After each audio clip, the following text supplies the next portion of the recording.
Good morning children. आज हम first aid के अंदर में प्रथम सोपान में गोल्डन रूल्स और फर्स्ट एड बॉक्स की जानकारी हासिल करेंगे। तो सबसे पहले हम ये जानते हैं कि प्राथमिक चिकित्सक के लिए गोल्डन रूल्स या स्वर्ण नियम क्या क्या हैं। इसके करीब 10 नियम हैं, तो हम एक एक करके उसके बारे में जानकारी हासिल करते हैं। पहला नियम ये है कि अति आवश्यक काम, जो काम सबसे ज़रूरी है उसे हम सबसे पहले करेंगे। दूसरी जानकारी ये है होनी चाहिए कि कृत्रिम सांस यानी आर्टिफिशियल रिस्पायरेशन, अगर उसे आर्टिफिशियल ऑक्सीजन देने की ज़रूरत पड़ रही है तो उसकी भी जानकारी होनी चाहिए और उसे आर्टिफिशियल रिस्पिरेशन करना चाहिए। अगर खून बह रहा है यानी रक्त अगर स्राव हो रहा है तो उसे हम रोकने की कोशिश करेंगे, जल्दी से जल्दी उसे रोकने की कोशिश करेंगे। कभी कभी क्या होता है कि चोट लग जाता है या कुछ हो जाता है तो हम सदमे में आ जाते हैं, रोगी जो है सदमे में आ जाता है। तो चौथा जो नियम है सदमे से रोकना, यानी उस व्यक्ति को सदमे से बाहर लाना चाहिए, उसका वो बचाव करे। अब कोई भी काम करने में ज़्यादा समय नहीं लगाना चाहिए, उसे जल्दी जल्दी फटाफट वो काम करना चाहिए। उसके अलावा अगर मान लो रोगी के पास बहुत भीड़ है तो भीड़ को हमें हटाना चाहिए, भीड़ को हमें हटाना चाहिए। अब ये सवाल ये उठता है कि भीड़ को क्यों हटाना चाहिए?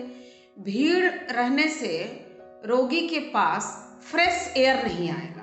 तो सबसे पहले वहाँ पे होता क्या है, स्कूल में भी अगर कोई गिर जाता है तो सब उसके पीछे लग जाते हैं, ऐसा नहीं, उसे 1-2 लोग रहे तो ही ज़्यादा अच्छा है उसकी प्राथमिक उपचार करने के लिए। उसके बाद अगर कुछ अनावश्यक रूप से हम उसके वस्त्र को नहीं हटाएं, जितना ज़रूरत है। अगर मान लो मूर्छित हुआ है तो थोड़ा सा उसका बेल्ट ढीला कर दीजिए, थोड़ा कॉलर का बटन खोल दीजिए, थोड़ा मोजे खोल दीजिए, है ना। तो इस तरह से अनावश्यक वस्त्र को हम हटाएंगे नहीं, उससे क्या होता है कि रोगी थोड़ा परेशान हो जाता है। ठीक है, अब डॉक्टर को बुलाएं जल्दी से जल्दी, ताकि रोगी को हम टाइम पे समय पे अस्पताल पहुंचा सकें। अगर मान लो रोगी है कोई और उसके कोई घर का व्यक्ति या संबंधी कोई नहीं है, तो वहाँ पे अगर वो नहीं प्रेजेंट है तो उसके घर पे आपको सूचना देना बहुत ज़रूरी है। तो ये हो गई सारी जानकारी गोल्डन रूल के बारे में। अब हम आते हैं प्राथमिक चिकित्सा बॉक्स की जानकारी, उसमें क्या क्या होना चाहिए। तो प्रत्येक स्काउट्स और गाइड्स को प्राथमिक चिकित्सा बॉक्स की जानकारी होना बहुत ज़रूरी है ना। तो किसी भी जो औसत प्राथमिक बॉक्स होता है उसमें अभी जो हम आगे बताने जा रहे हैं वो चीज़ें का होना ज़रूरी है।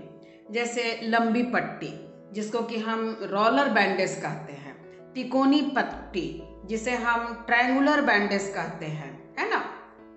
गॉज होना चाहिए, छोटा बड़ा, चिकनी पट्टी होनी चाहिए, गरम पट्टी होनी चाहिए, कैंची होनी चाहिए, चिमटा होना चाहिए, डिटॉल का सीसी होना चाहिए, सोफ्रामाइसिन का ट्यूब होना चाहिए, फिर उसके बाद टिंचर आयोडीन होना चाहिए, फिर रुई का पैकेट होना चाहिए, खपच्ची होना चाहिए, देन थर्मामीटर होना चाहिए, ड्रॉपर होना चाहिए, है ना।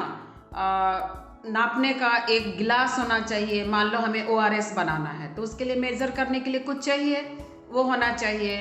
फिर सोडियम बाइकार्बोनेट या खाने वाला सोडा, है ना, होना चाहिए, तौलिया वगैरह होना चाहिए छोटा सा। उसके अलावा हम कुछ और भी आवश्यक दवाइयों को रख सकते हैं, जैसे कि प्लेन नमक, सादा नमक को रख दीजिए, पैरासीटामोल थोड़ा डाल दीजिए, पुदीन हरा डाल दीजिए, अमृत धारा डाल दीजिए, ग्लूकोज है, इलेक्ट्रोल पाउडर है, बर्नॉल है, आई ड्रॉपर है। तो ये सब चीज़ें जो है फर्स्ट एड बॉक्स में होनी चाहिए और इसकी जानकारी प्रत्येक स्काउट्स एंड गाइड्स के बच्चों को होना चाहिए। तो थैंक यू।